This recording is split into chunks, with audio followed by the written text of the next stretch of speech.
state-sponsored propaganda machinery. Yeah. Okay, this is great.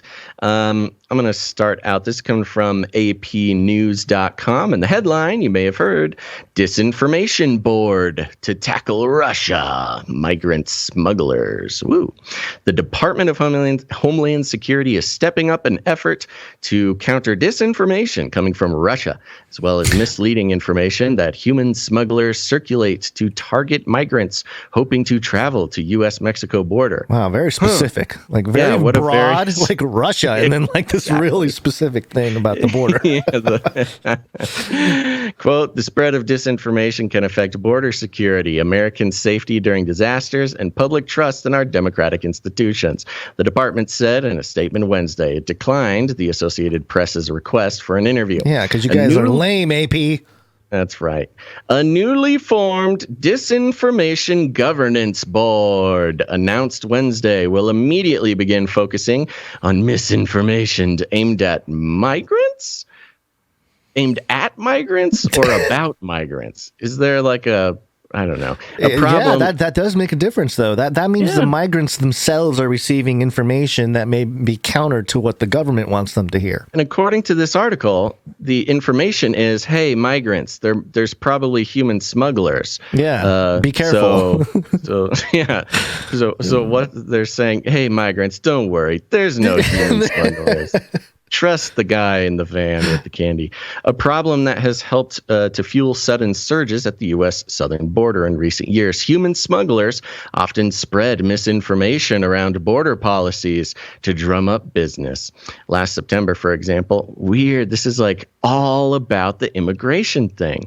What an interesting opportunity they're taking to turn this obviously problematic new department of the government, the Disinformation Governance Board, into a border issue. Yeah, well, there's a Joe Jordan clip that I'll play later on. I excluded the part where he's talking about one of these guys, I forget who he was, one of these border people, basically coming out and saying that there's no border crisis right now. Right. And Joe Jordan's calling for the Disinformation Board to investigate him for disinformation because the numbers. Yeah, so it's like the topic that would have disinformation being peddled by the same people that would be putting this together. Here's a quote from Homeland Security Secretary Alejandro Mayorkas. Quote, we are very concerned that Haitians who are taking the irregular migration path are receiving misinformation that the border is open. So they're saying somebody's telling these migrants that the border's open and so that they'll be let in. The new board will also monitor and prepare Russian disinformation threats as this year's midterm elections near and the Kremlin continues an aggressive disinformation campaign around the war in Ukraine. Russia has repeatedly waged misinformation campaigns. Notice how they're using disinformation and misinformation interchangeably. Yeah. And it's one thing for podcasters to do that. But the Department of Homeland Security came out with official definitions of disinformation, misinformation, and malinformation, and they are not the same thing. But you have AP here saying that Russia is, launching aggressive in their disinformation. Well, hold on. As they wage disinformation threats, meaning purposeful disinformation. And then also Russia has repeatedly waged misinformation campaigns, which is erroneous information, but not on purpose. So, according to AP here, sometimes Russia just accidentally gives us propaganda. It's just a whoopsies. What are you going to do? Well, they're Putin's people, obviously. They speak, and it's just misinformation. It's just, yes. Oh, right. That's a good, They just can't help They can't help it. I mean, everything they say is... They don't even mean to. Russia has repeatedly waged misinformation campaigns aimed at U.S. audiences to further divisions around election time and spread conspiracy theories around U.S. COVID-19 vaccines. Most recently, Russian state media outlets, social media accounts, and officials have used the internet to call photographs, reporting, and videos of dead bodies and bombed buildings in Ukraine fake. Wow. So basically just like anything that doesn't officially come from our government is false. And that's what the Department of, what do they call it? The Department of Disinformation Governance Board. They're the ones peddling the disinformation. It's the Ministry of Truth. Yeah, now, that's what everyone's saying. Yeah. Here's the fun thing is if you're a longtime listener of this show, you knew about the Disinformation Governance Board back in December 2020. This was one of the first things Biden started talking about after the election. Yeah. So this is not new. This has been in the works since the election in 2020. But I'm actually surprised that this is kind of the first time we've been hearing it since then. Actually, it says right here, during the 2020 presidential campaign, Biden, a Democrat, repeatedly said he would push tech companies, including Facebook, to crack down harder on blah, blah, blah. Blah, blah, blah. Yep. No, this was coming. And I still don't know what it means. I mean, they're going to, issue citations? What are they going to do? They're going to shut you down, Gonz. I mean, the people that are talking about this have some interesting points about it, and it has to do with Elon, bringing in Elon into the conversation because of the Twitter purchase, suggesting that maybe this is... authenticate all humans. Here's Joe Jordan on with Mornings with Maria on Fox Business, talking about this particular issue here. Yeah, do you think this is partly because of Elon Musk's acquisition of Twitter? I mean, they're losing their PR firm that was Twitter. Yep. So maybe they need some way to push back and to put their narrative out there. Yeah, well, former President Obama gave his speech where he talked about this, I think because of Elon Musk's purchase of Twitter. And the left, the left controls everything. They control big mainstream media. They control big tech. They control big corporations, big sports, Hollywood, higher education, the White House, the Senate, the Congress. But the one little thing they don't now control is one of these platforms, Twitter, because Elon Musk says, I'm going to buy this and I'm going to respect the First Amendment and we're going to let all sides talk. And because now there's at least one small place where there's a fair fight, they can't have that. They got to control everything, because if they don't, they can't win, because the American people are so fed up with their stupid policies. And this is frightening them. That's why you see this board being formed at DHS. That's why you saw former President Obama give the speech that he gave a couple days back. That's what this is all about. There you go. According to some politicians, that's what it's all about. Yeah. And by the way, I was not being clever calling it the Ministry of Truthiness.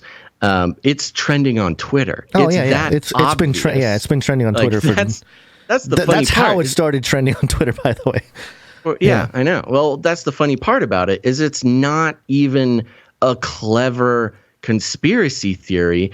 It's an obvious comparison to the world that we're living in, that you could have a majority of people immediately hear about a disinformation governance board and immediately have their mind pull up literary references from a book they read in high school about how this was a dystopian future. Oh, what a scary, fictitious dystopian future that was foretold in 1984. My goodness. And here it is. So very exciting. Propaganda is, if it wasn't for propaganda, we wouldn't have this show. So we got to be very grateful for that. Well, it's the battle is on with these social media platforms, because Trump's back, man. Oh. Trump finally posts. He finally posts on Truth Social. I'm back. Is that what he said? Yeah. Hashtag Kafifi. Ah, what a genius this man is. That is hilarious. That's what I'm saying, man. He's the funniest president we've ever had. Well, I just love the idea that, the whole Twitter thing happens to him, and he's working really hard on this Truth Social. There's some, Adam Curry at No Agenda had some, inside baseball stuff on stuff that was taking place with Mastodon and all that kind of thing. And so it took a while. Now they're on the Rumble cloud, I think, infrastructure wise. And, that's when, he's ready to launch, and that's when Elon buys Twitter, and he's like, free speech back on Twitter. And Trump's like, no, not going back on Twitter. I'm back, baby. Truth Social. Let's go. I'm sure that's why he did this. Yeah. Oh, and Covfefe is the perfect thing to tweet exactly for this reason. It's almost, how we've seen ever since CERN fired back up on Saturday. Oh, yeah. That's we've perfect. been seeing the reversal of things. You have Occupy Democrats, campaigning and activisting for corporate deregulation of Disney, right? Trying to keep government out of corporate business. It's like, whoa, what is going on here? This is CERN really did just flip the universe until it shuts down again. By the time it shuts down again, we're all going to be liberal Democrats. Oh no, what's going to happen? What's going to happen is all the liberals are going to leave Twitter because of Elon Musk, and they're all going to join Truth Social. All the liberals, yes, to hate Trump. Exactly. Right. Trump's all here. The Trump I'm going to go haters. here because I believe in free speech, and I want to hear what Orange Man Bad has to say, so I can write a blog post about it. Hashtag Covfefe. Hashtag Showzilla. Did I tell you my my Covfefe story when I first heard about Covfefe? No. Or maybe you have. I don't know. I was in Africa. I was in Africa on a missions trip in 2017. I woke up and went down to breakfast. And all of the African people who were hosting us were just saying Covfefe over and over and over. And they're like talking to me like, oh, you want some Covfefe? Oh, Covfefe. I'm like, so you thought that was a thing? I had no idea what it was. And one of them finally was like, hey, so what's Covfefe? What's Covfefe? We want some Covfefe. I'm like, I have no idea what you're talking about.